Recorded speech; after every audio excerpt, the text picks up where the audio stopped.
bass.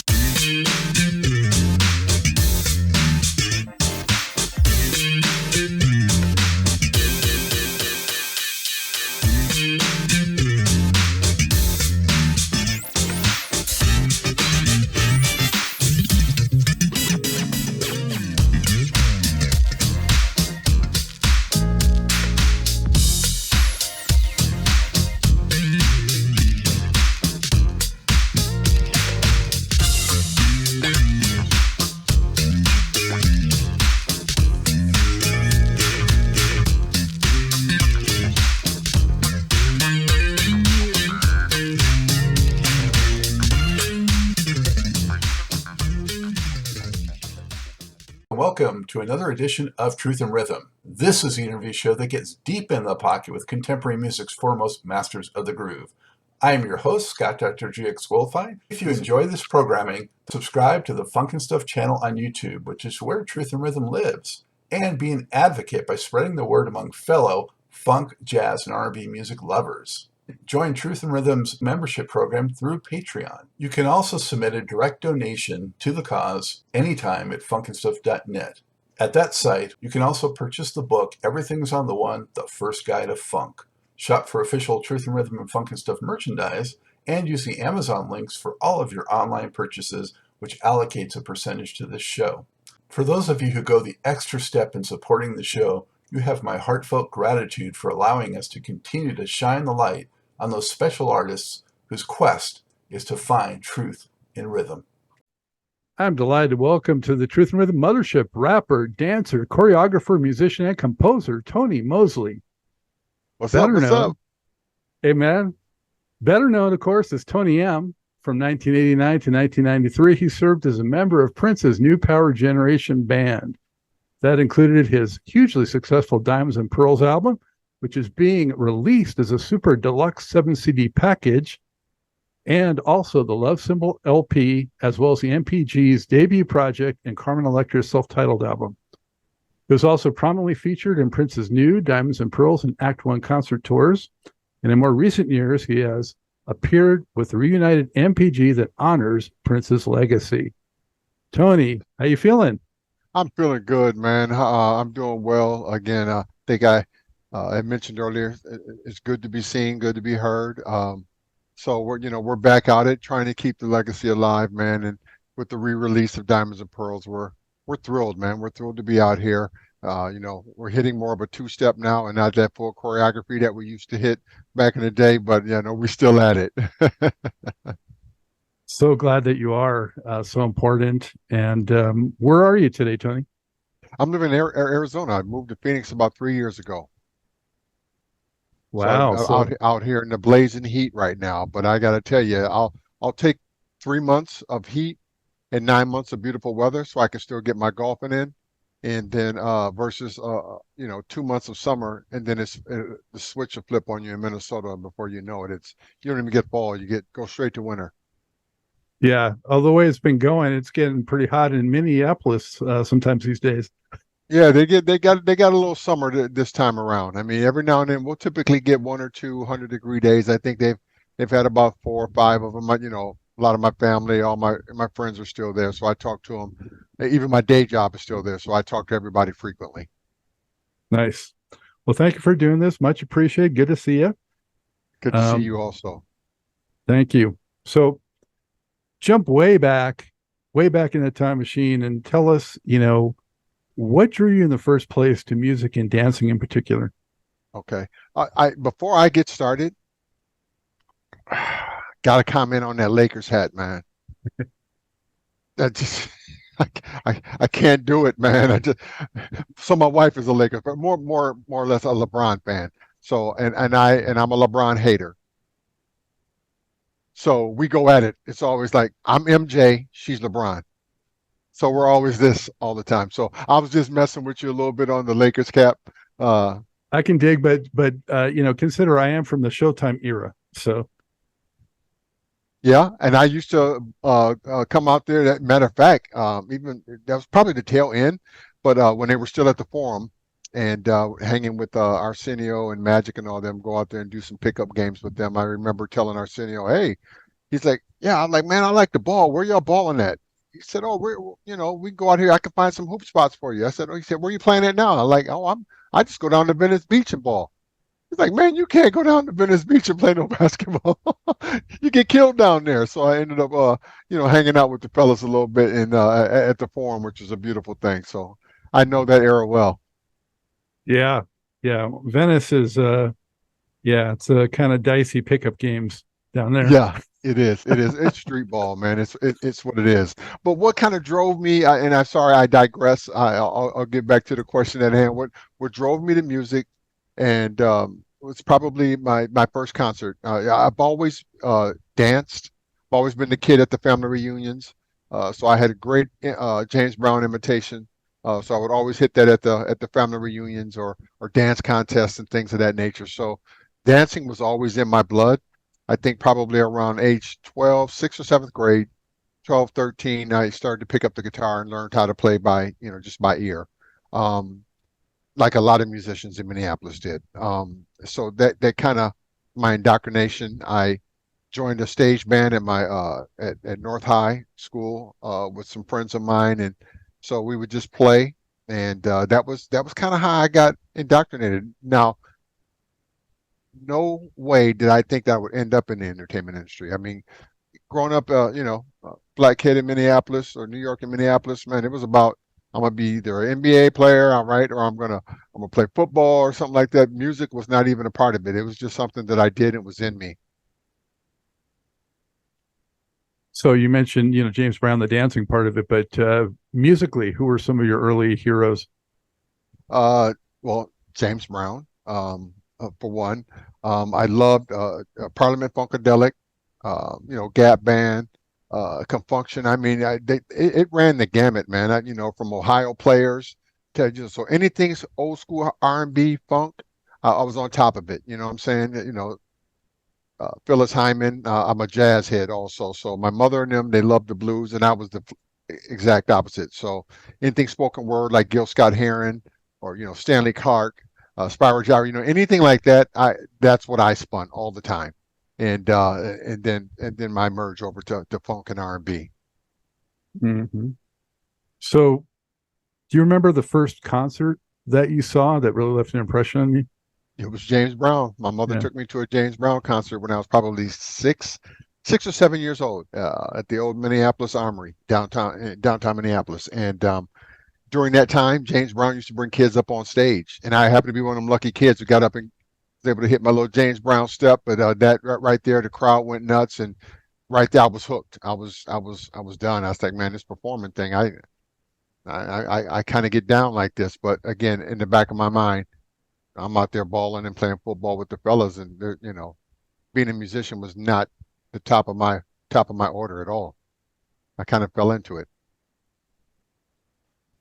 What was your, life situation and awareness of Prince and all that, like when you, I guess, went out when they called for extras for Purple Rain? Yeah.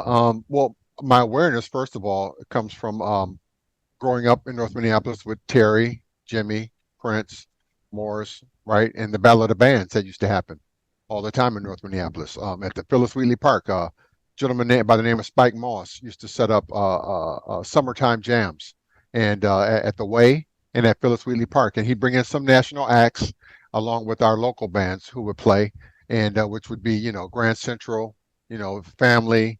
Uh, Flight Time at the time. I mean, true story. Terry Lewis used to be my assistant Pop Warner football coach. So we grew up in the projects together. So Jerome, his sisters Benita, and all of them. I mean, we all grew up together. And the population of Black people in Minneapolis, especially in the early '70s to late '70s, was. I mean, listen, it's a small community, and a lot of people ask, how did the Minneapolis sound develop and this, that, and the other. Listen, we had no avenues to go play at clubs or bars. It was all rock and roll or country music, right?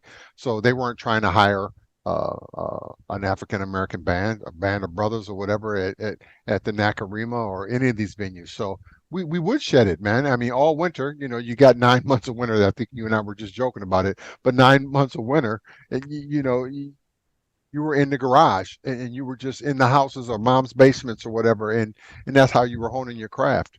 And then summertime broke, and it was time to show what you had learned over the summer. I mean, over the winter months. So when did you actually first see Prince perform? Um, I would have to say I was probably 15, 14 or 15. It was at the Way. They were doing shows outside there. And then, every summer we would see all of the bands play, so we couldn't wait to get to the field and get a good spot to watch, Flight Time go against the Family, and the Family go against Grand Central, and vice versa. I mean, it was a competition, man, and that was one thing that Prince held form to was that when you come on stage, listen, we all boys and we all good people and we family, but when I come for the stage, I'm coming to get that ass. So y'all better be ready because we're coming, and that's just kind of the competition that was instilled with all the musicians coming up at that particular time. Did he seem to stand out from the pack, or were just all those guys that we were just talking about just, standing out? No, he had something different. There was something different about him, to being able to play all of the instruments. And if you were a bass player, I think I heard Terry once say is that it was kind of disheartening, is that he would pick up your instrument and play it better than you did, right? And so he had something about him, man, and he had a focus and a drive that I think that was different from everyone else's. I mean, I think everyone aspired uh, uh, to be national and to get the record deal, but it was Prince who really went out on the limb, man, and it just again, he was focused. He got his recordings done. He went in and did it all on himself. He wasn't, reliant on anyone else to help him. He just needed the engineer and all the instruments. He did it on his own, and those are the first few. I mean, those albums, are gold right now.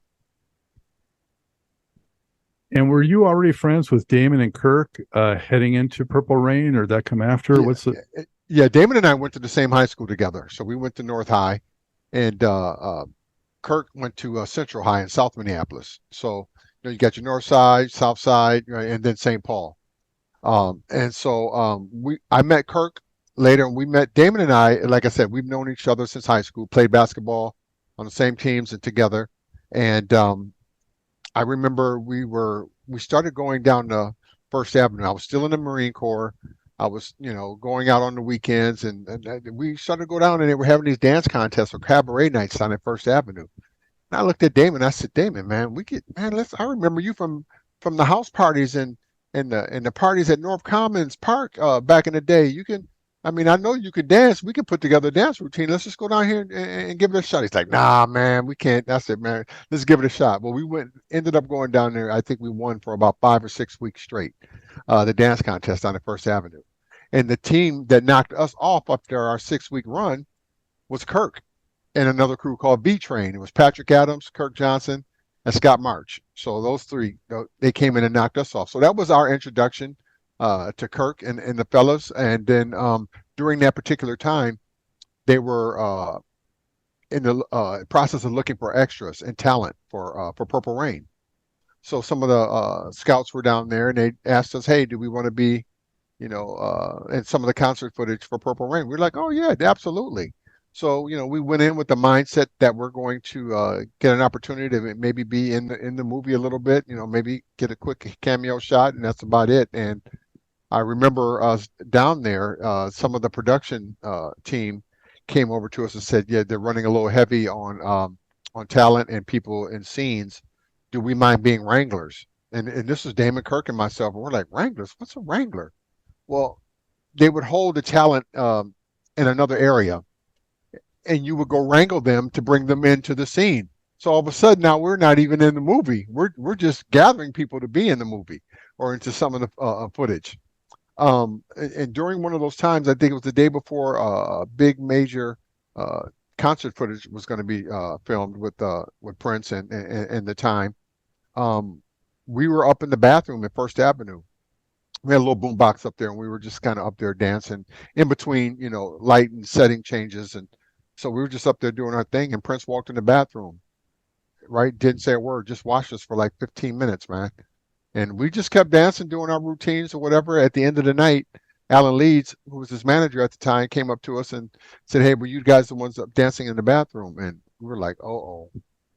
We thought we were going to get fired because we were making too much noise up in the bathroom dancing. And Alan says, "No, Prince really likes what you guys are doing. Can you guys think you could put together some dance routines and be here by, tomorrow morning to film?" Filming started at 5:30 a.m.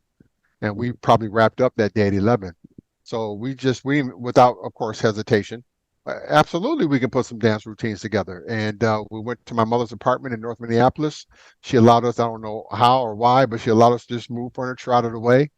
And we crafted, the routines for The Bird, Jungle Love, Computer Blue. I mean, shoot, Baby I'm a Star. We did a ton of dance routines and came back with all seven, I think it was 6 to 7 songs worth of material that we came back the next day and we're ready to film. And that was our intro to Prince. What he does is that he'll throw a mammoth amount of work at you just to see what you do, and we turned it around, thankfully, and that was our introduction. Wow. So how many days did you end up being on that set? Oh, it went on. It probably went on for at least a good week and a half of filming. So we filmed at different clubs. Like we shot the Apollonia 6 sex shooter and stuff like that in another spot, and then the bulk of the filming of the concert footage was, of course, done at First Avenue. And during the making of that, did you have any other encounters with Prince, or did that come later? That came later. So we filming finished, and they were getting ready to release um, Purple Rain. We knew it was getting ready to come out, and Prince gives us a call, and he says, well, not Prince himself per se, but Teresa Stoll gave us a call and said Prince would like you guys to come on out to the rehearsal space. So we didn't know what it was for. We went out, and Prince says, "I'd like to, have you guys put together a dance routine and actually lip sync to a song that I'm going to debut at the after party after the movie premieres." And that song was Erotic City. So we pulled together a dance routine and had the mic stands and everything, and we lip synced that at the premiere of Purple Rain. And I'll never forget. I mean, this is I I used to be stationed out in California when I was in the Marine Corps, so I had been to Hollywood. I had been Venice. I had done all the Cali stuff before, but never Hollywood, right? This was purple carpet, this is red carpet stuff, this is heavy duty. And I remember us finishing that song, and we came off the stage, and we're out in the audience, and we had people like Eddie Murphy and George Duke and Arsenio Hall and all these stars coming up to us, going, "Man, that song was the man. When are you guys dropping that song?" And this, that, and the other. And I'm like, wait a minute, man, I'm still in the Marine Corps. I can't believe this is going down. They were coming to our hotel to party at our hotels, right? And I'm like, so it was just mind blowing the transition that we went through. And I remember Prince also saying he called us down before the premiere at Grumman's Chinese Theater, and I think he was trying to just give us a heads up because as I stated earlier, we had choreographed 7 songs, full songs, and they filmed every single one of them. And he was just preparing us for you guys got edited down to those couple clips you saw of us doing The Bird, and but he said it started to turn into a breakdance movie. I understood it. We got it. Just to have any spot or in that part of history was mind blowing for us, and for him to call us out for that as our first of many videos that we shot with him was awesome. No doubt. Did you get a credit in the film credits at all, or?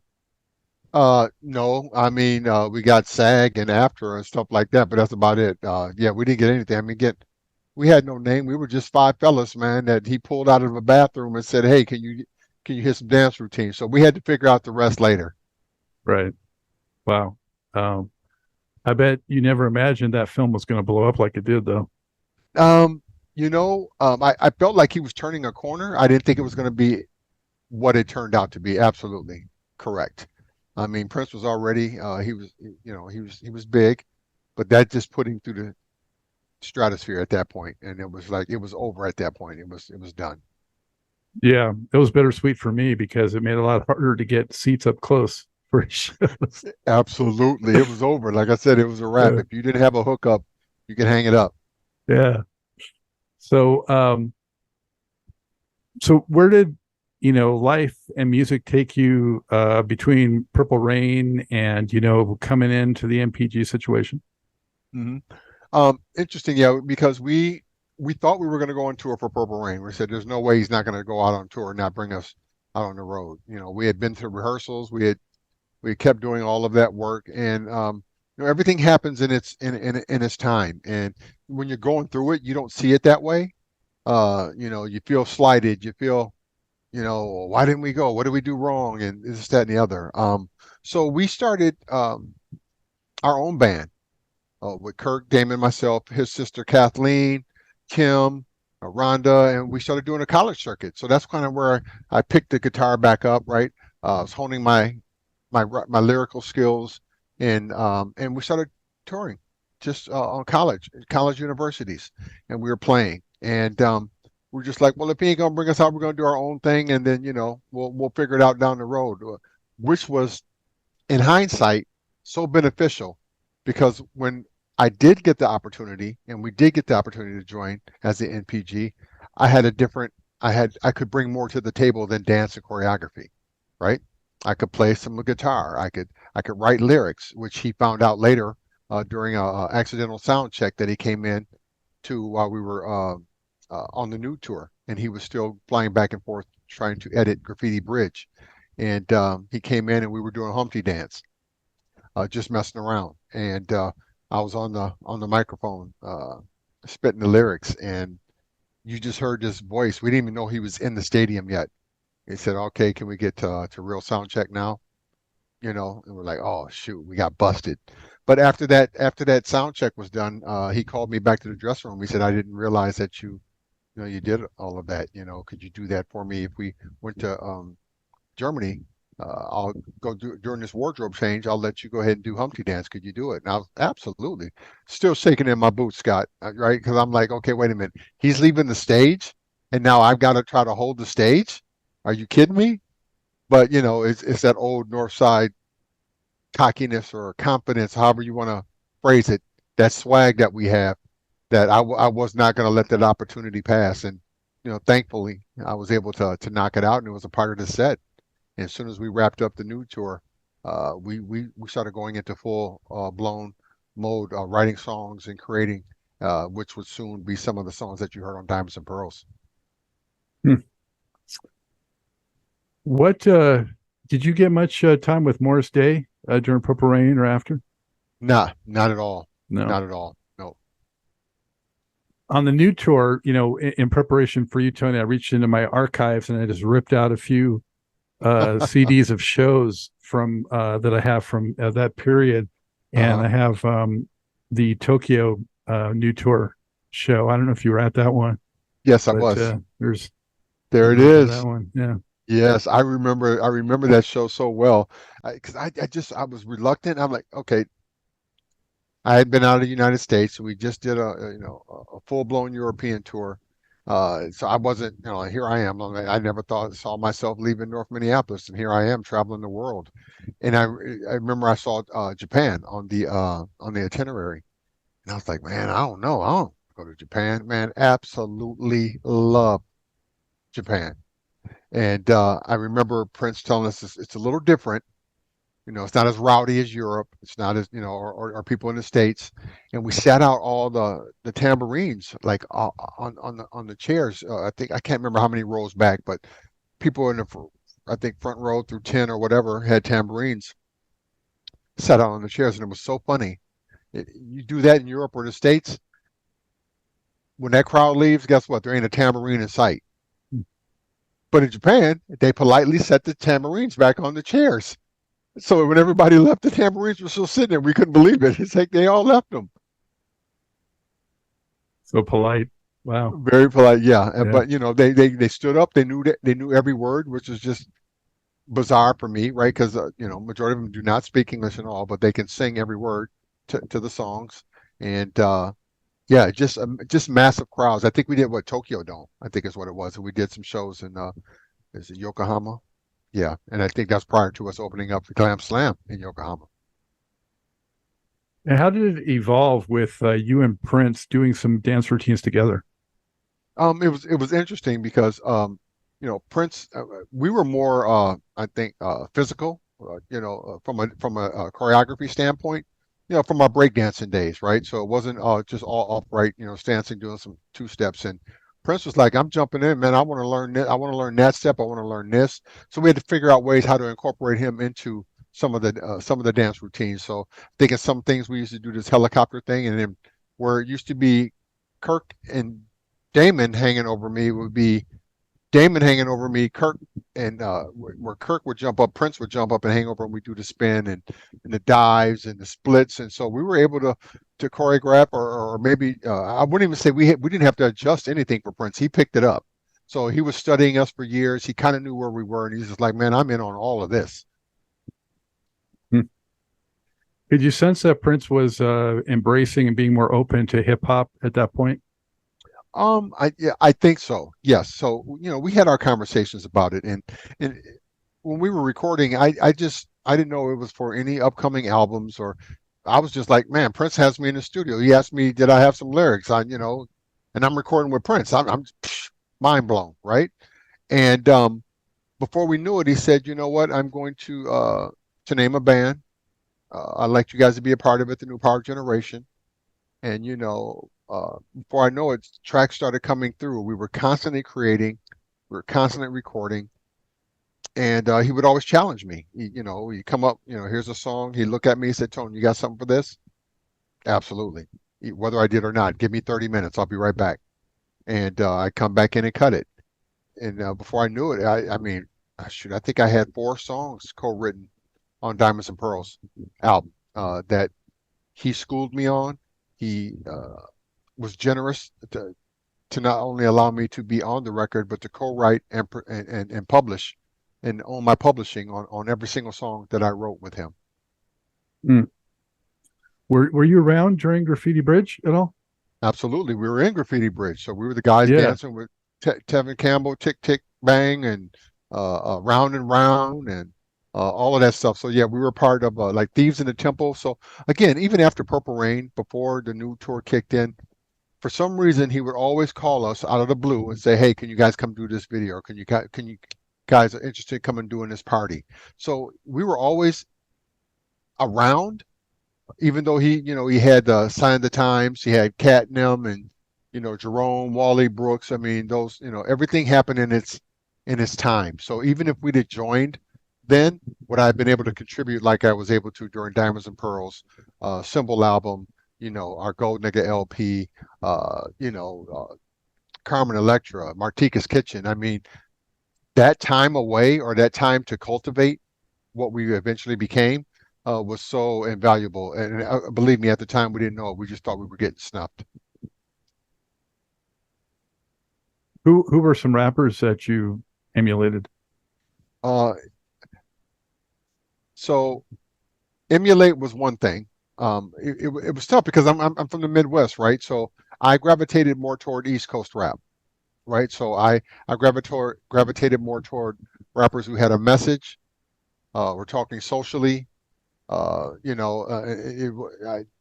the party stuff. I wasn't into that at all. So I'd have to, KRS-One, Chuck D, huge mentor. I finally met him after, oh my God, 30, 40 years. And it was just like, it was mind blowing.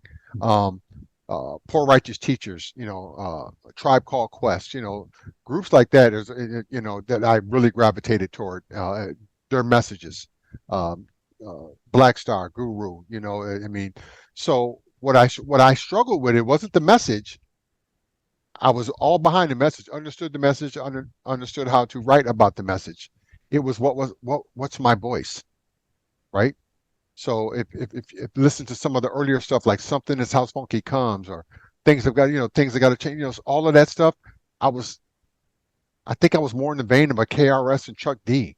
I was just, yeah, yeah, yeah. I was in your face, right? And it wasn't until we dropped Diamonds and Pearls and Get Off, and we did Gangster Glam, that I started to find out what my niche was going to be. It was the low tones, it was the baritones, it was staying smooth and mellow, being true to who we were from Minneapolis. We were a bunch of pimps and hustlers. That's what we did. Again, don't let the smooth taste fool you. We didn't run with gangs, but we would get in that ass if we had to, right? So it was the streets. It's what it was. But we all grew up smooth, man, and that's what we did. So all this, arguing with the combat boots and the Timbos, that wasn't our style. We were Stacey Adams and suits and zooted up. That's what we did. We weren't wearing Chucks and things like that the West Coast rappers. So it's about me trying to find who I was going to be and how I was going to portray hip hop from Minneapolis. And aren't you rapping on that reprise of MPG New Power Generation anyway? You mean the Diamonds and Pearls re-release, or what do you mean? No. In the movie, like at the end of the movie, isn't there like a version with a rap? No, you mean Graffiti Bridge? Yeah. No, that's TCLS. Oh, that was So TCLS. Okay. I correct a lot of people when they say, Tony, you were the first rapper, and I say, nope. I got to give credence to my man TCLS, who was the first person that Prince signed to, a rap artist that Prince had signed to Paisley Park Records.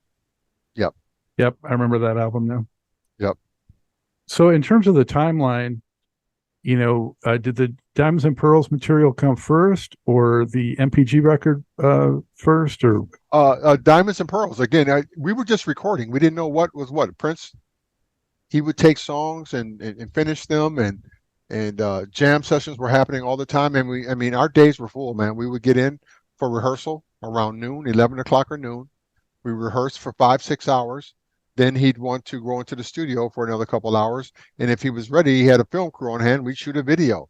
And then after a video, he'd say, I want to throw a party. So we end up, Paisley Park till 3-4 in the morning, like round the clock. Just you run home, get a change of clothes, come back, zooted up, and ready for the party that night or whatever it was going to be. So it was nonstop work. So people ask about how fun it was. I don't know. I wouldn't say fun. It was work, man. It was hard work. We were constantly working. You had the Marines to get you ready, right? Yeah. I was ready for it. I was disciplined enough to hang with it. That's for sure. I believe that definitely helped you. For sure. So the Diamonds and Pearls,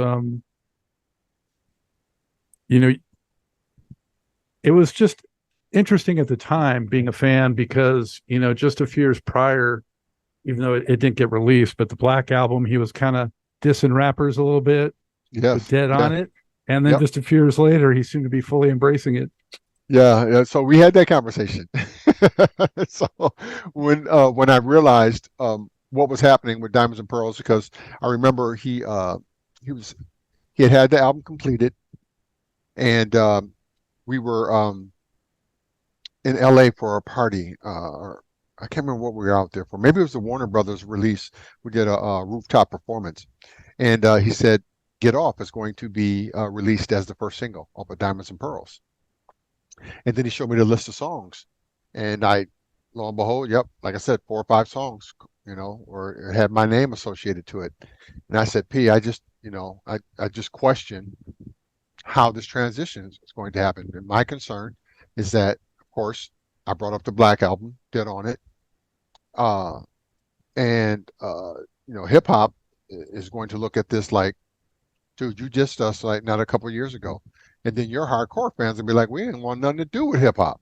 So how am I going to bridge that divide, right?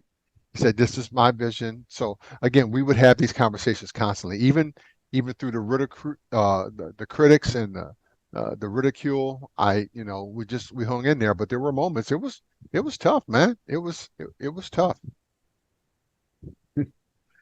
I'm sure. Definitely. And it was such a big change. I mean, because you had Rosie in there too. And it was, pretty radical change, even though the music, a lot of it was very accessible and pop friendly. Mm-hmm. So you had that on the one hand, but on the other hand, the sound was so different from what had preceded it for Prince. Yeah, absolutely. Absolutely was. And so, again, he has his focus and his vision, and he's going down that road come hell or high water. He's not, the outside noise does not influence him at all. This is where I'm going to now. Come on the journey or no. or not. Stay where you're at. But this is where I'm going. So, a lot of people came, some didn't, and some came later, right? It's funny because I remember there were very few artists, hip hop artists at the time, who I felt were, just, hey, what's up, Tone? How you doing? But there were a couple who showed me love from day one. You know, uh, Q-Tip from Tribe Called Quest, Hammer. These people, they were into the music and understood all of that. And what was interesting is that I remember telling them, I said, I don't think that I know of one MC out here right now. If Prince called them and said, can you come and rap on a track, would not take that opportunity. So I'd be foolish not to be able to take the opportunity or at least explore the opportunity and see where we're going with this and jump in. So, again, I didn't second guess it at all. I just questioned how it was gonna come out. He just said my life was going to change in a major way, and it did. And we kept it moving. Did you do a lot of takes of those raps in the studio? So that was one thing that Prince always laughed with me about. I'm not the studio rat. I don't like to sit there and watch people tweak and turn knobs, and so he always called me one take. I come in and hit my take, and I'm out. So what was strange was how he produced some of my raps. So a lot of them, you write your 16 bars, three, and I had it written in a certain sequence, right? So he was producing, and he would take this and maybe put my third verse at the top and take my first verse and put it in the middle and vice versa, right? So that was strange for me. I'm like, well, that's not how I wrote it. So, but this is me getting up to speed on how things are produced. So the production phase is where is what I was starting to learn. Um, so that was an interesting and learning phase for me. What were the rehearsals like for that mammoth tour that came? It was nonstop. So of course you come in and you have the tracks and you're doing a lot of. We would go off and do a lot of the choreography on our own prior to actually coming in and trying to get choreography set up for the band, and then working Prince into some of the choreography. So we would probably spend about a week and a half, 2 weeks just locking in choreography, making sure that we were straight. Then we would come in to the full band rehearsals, and then start to disseminate some of that choreography throughout the band. And then it was from that point on, it was just it's full on run the set, run the set, run the set, run the set. When we felt comfortable, then they built the big stage in the sound stage area. So we're getting ready to take this thing out on the road. So you would actually uh, have to get your cardio up and understanding where your spots were going to be for these shows on this massive stage. So we were doing this in a small rehearsal space with mirrors and stuff like that with the band. So we're running around going, okay, this is kind of cool, but that's not the scale that we're going to be actually doing these shows on. So I remember our first show, we were I think we were in the Netherlands. I think we were in The Hague or Rotterdam. And I remember Prince pulling us aside, saying, "I need you guys to be conscious of how you start the show because you guys are doing 5 to 6 songs straight choreography, right? And it's high powered choreography, and you're going to get winded because your adrenaline's going to kick in, and you're just going to be like 100 miles an hour instead of pacing yourself." We're like, "Oh man, we got this, man. I mean, we're rehearsing every day. We're playing basketball in between sets, man. We're ready. We're ready."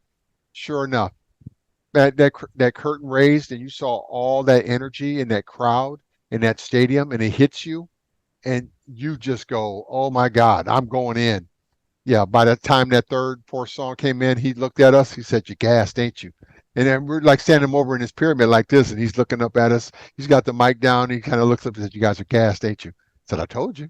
So we had to figure it out and suck it up, and especially me because probably 2 songs down the road now I've got to try to rapid fire lyrics. And that's one thing that Chuck D he marveled at. He said, "Man, I just want to know how you did all that dance choreography and turned around and had to go get on a mic and actually rap."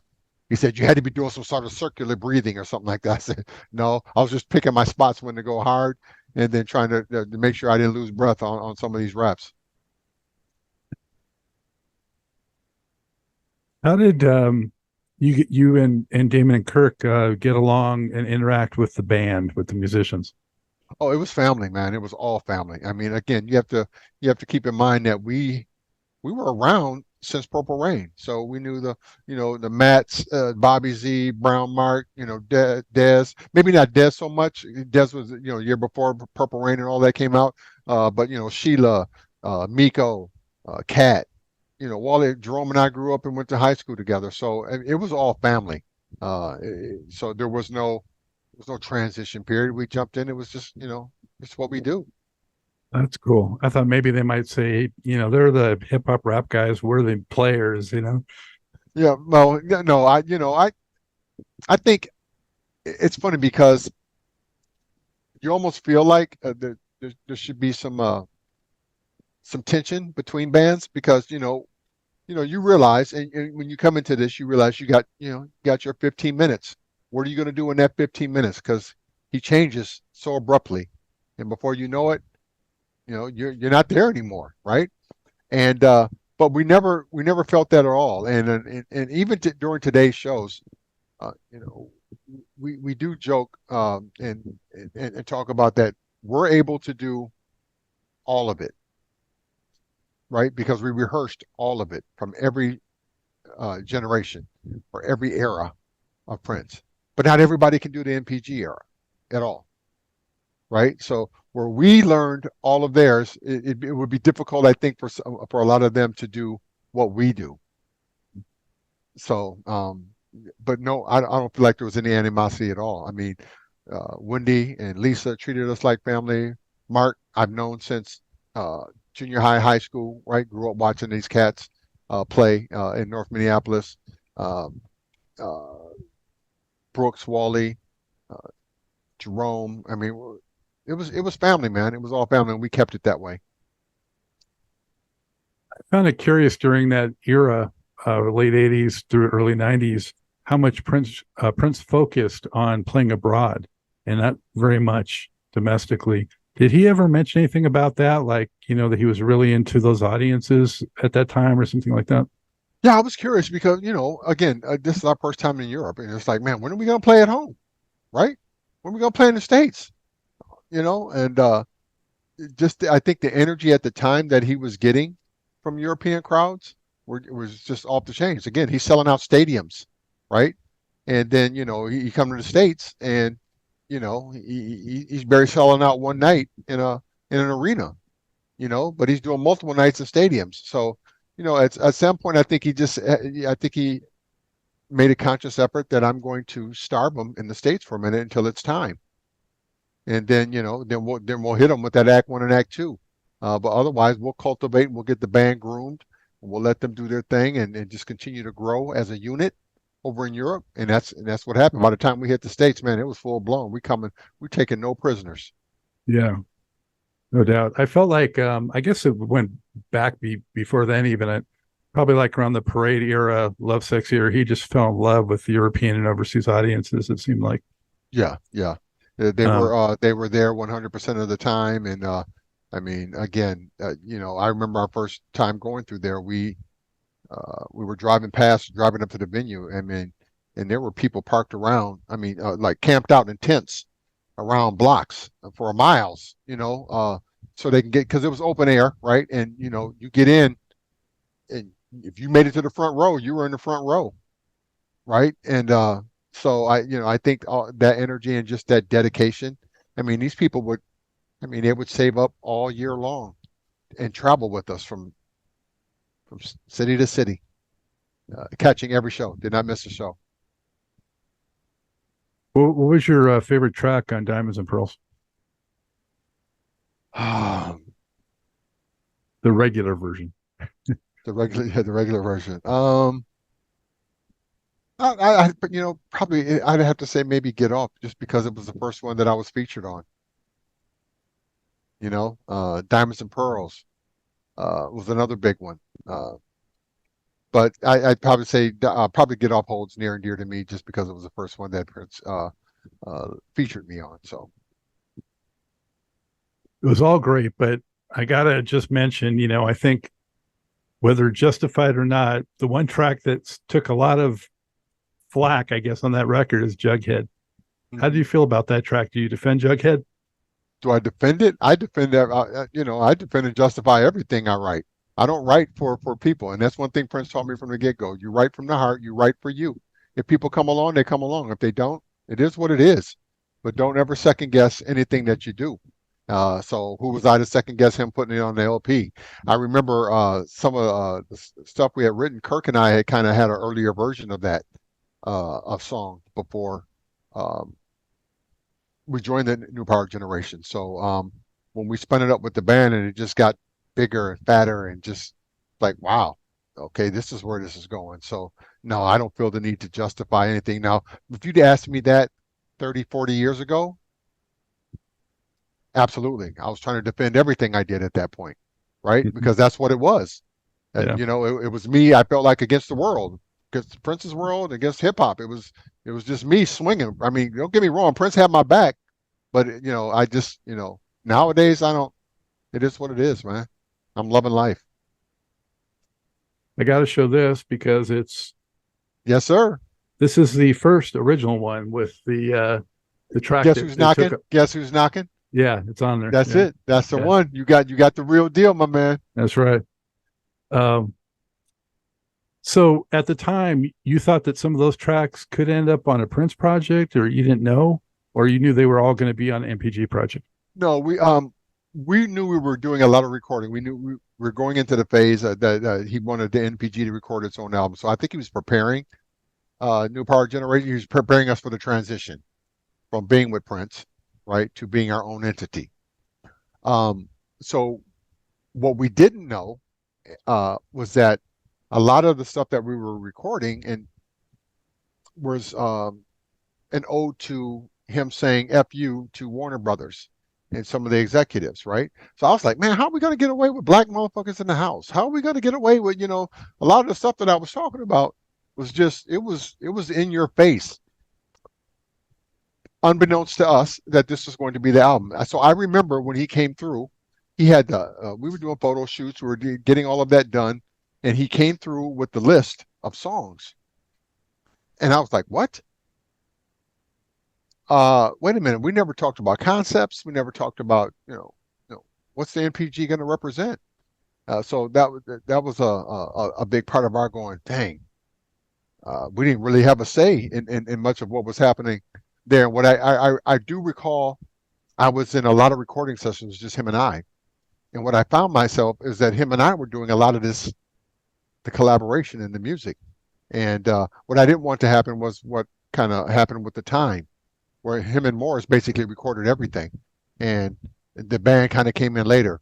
So we made sure we switched some things up and made sure that everybody was included, even got writers and publishing splits, and got all that locked in. So it was an exciting time. It was a liberating time. Did you feel like you wished it maybe would have gotten pushed and promoted more? Or?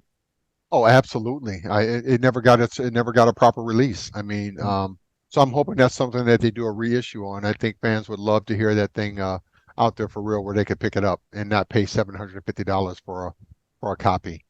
Yeah, maybe they should that we get no part of. Maybe that could have been an 8th disc, for the upcoming absolutely. set. Well, we'll see what happens, man. We'll see what happens on the road. I know Symbol album will be up next probably after the 40th anniversary of Purple Rain, and we'll see what happens. But we've been talking with the estate, and hopefully we stay involved in a lot of this. So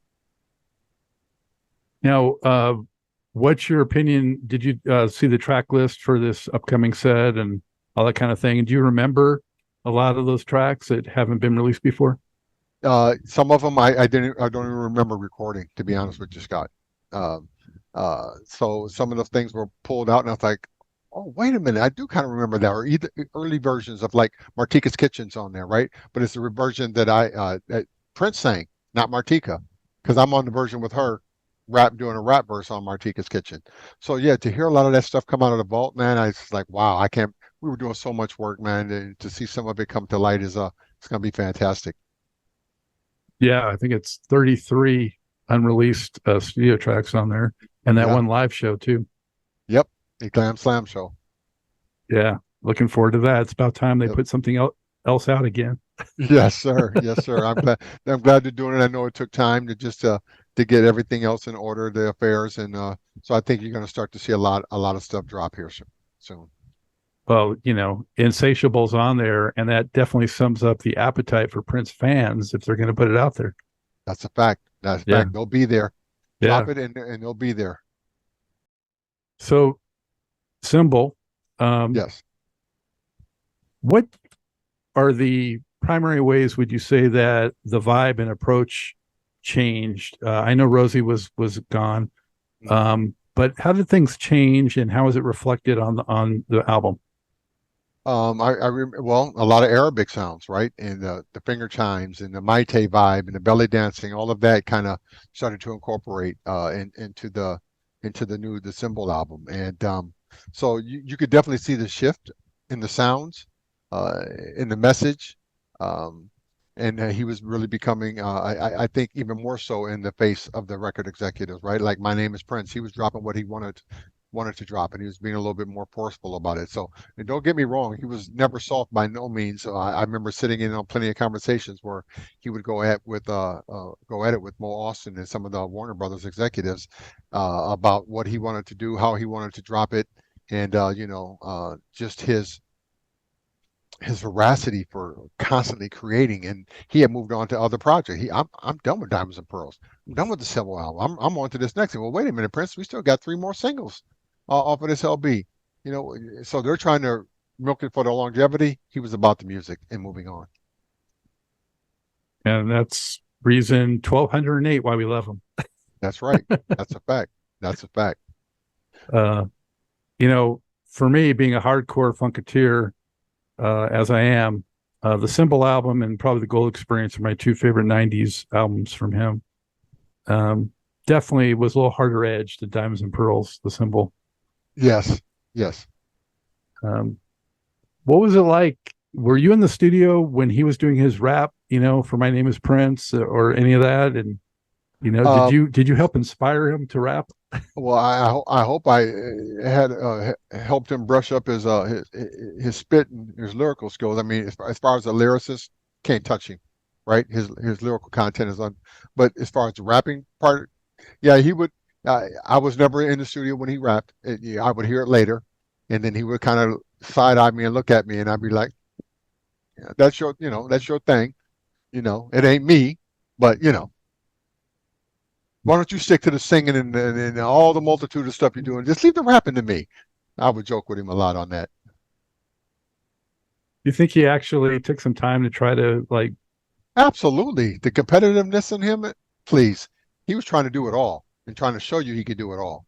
So there was no doubt in his mind that he was going to conquer that. So I think probably somewhere at some point he probably tried to play some horns too.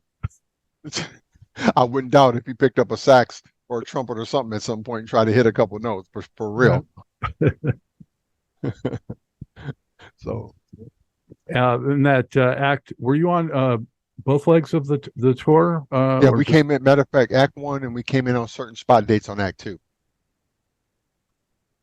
because we were starting to gear up big time a lot for the MPG album and tour. So we stayed back a lot and tried to get a lot of that promotion done, and while they hit a few spot dates, and then we would come on and join later. Damon Kirk and myself. You must have been pleased to finally do more U.S. dates. Yes, absolutely. It was eye opening. We killed them, and yeah, loved every part of it. The hard part was, of course, trying to get tickets for all family and members when each city that you visited. So I always tell people I hate doing shows in Los Angeles, New York, and at home because you're trying to find so many comps and everybody wants to come to the show. I was at the Universal Amphitheater for that one. Okay, there you go. Yes, sir. Yeah. Now it was around that time when he was also opening the Glam Slam clubs. Did that come after you were there or during or? During. Yeah, during the time. That's when Glam Slam Minneapolis opened. And then Glam Slam LA, and I think it was Yokohama, Glam Slam in Japan also. He had a club out there. And then I was not around when I think he had one in Miami also. That's right. Yeah. Eventually. Yep. Well, the LA one, I was actually there for the Ulysses show with Carmen, doing those songs that most of them ended up later on come. But yeah, Right. Right. Yeah, he was big time behind getting her thing off and launched. So it was a privilege to see her from the get go, and to help cultivate her. Yeah. what's a couple of the most amazing things that you saw Prince do performance wise? Dude, I cannot pick one. You got to be kidding me. That's I said a couple. uh, I geez, our Arsenio. I'll say our Arsenio Hall show was one because it was the first time a musician had taken over a full show, and we killed that. MTV Music Awards with the butt out pants. So that was another big one. Uh, Rock in Rio was another big one because I had never played in front of a crowd of over 100,000 people. That Arsenio show, I was outside. They closed the doors on me. I couldn't get in. Oh, Just yeah, outside the studio for that one. and they shut the door. Yeah, well, it Yeah, was hard to get in there, as you I'm sure remember and can imagine. yeah, absolutely. Everybody was camped outside for that one. What are you working on now, and what do you got coming? Actually, the band, so we're working. We got new music as far as the new power generation is concerned that we have in a can. So just again trying to work out the logistics with the estate on how we do that, but recording new music and then again hitting tours and keeping his legacy alive and keep the performing and keep the music out there. So what's great for us is that we go out and we get to see people who watched us back in the late 80s and 90s have their kids at shows, and so they're introducing them to the music. So to see them out there rocking is like it's unbelievable. Yeah, we'll come down Charlotte way, man. Man, I would love to. Absolutely, man. Absolutely. We'll have to get Jill on top of that. Yeah. Well, thank you so much for doing this. It was a pleasure, and I wish you, all the best, good health, and good music. And thanks for keeping the legacy alive, man. Oh, no doubt, my man. And you'll give me a shot whenever you want, man. All right. All right, cool, Tony. Take care. Have a good one, Scott. Okay, bye. Bye. Bye. I hope you enjoyed this episode of Truth in Rhythm. A big thank you goes out to our guest as well as to you, the viewer and listener. Also, much gratitude to Pleasure for supplying the show's funky opening and closing music.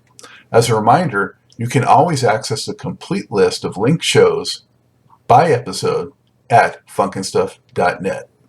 I urge you to support this program and receive the extra benefits along with that by subscribing to the Funk and Stuff channel on YouTube and sharing it with funk, R&B, and jazz lovers, joining Truth and Rhythm's membership program at Patreon, submitting a donation at funkandstuff.net, buying Everything is on the One, the First Guide to Funk book at Amazon, shopping at the Funky Things store for cool merchandise at funkandstuff.net, and linking through funkandstuff.net for all of your Amazon purchases.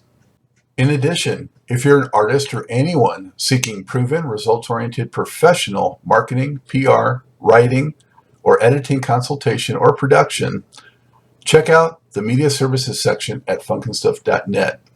Also, I encourage you to drop me a line at scottg@funkandstuff.net. I love the feedback, suggestions, guest requests, appearance and sponsorship inquiries, and just talking about my favorite subject, groove-based music. For now, and as always, this is Scott Dr. GX Goldfine saying, keep on vibing to the rhythm of the one.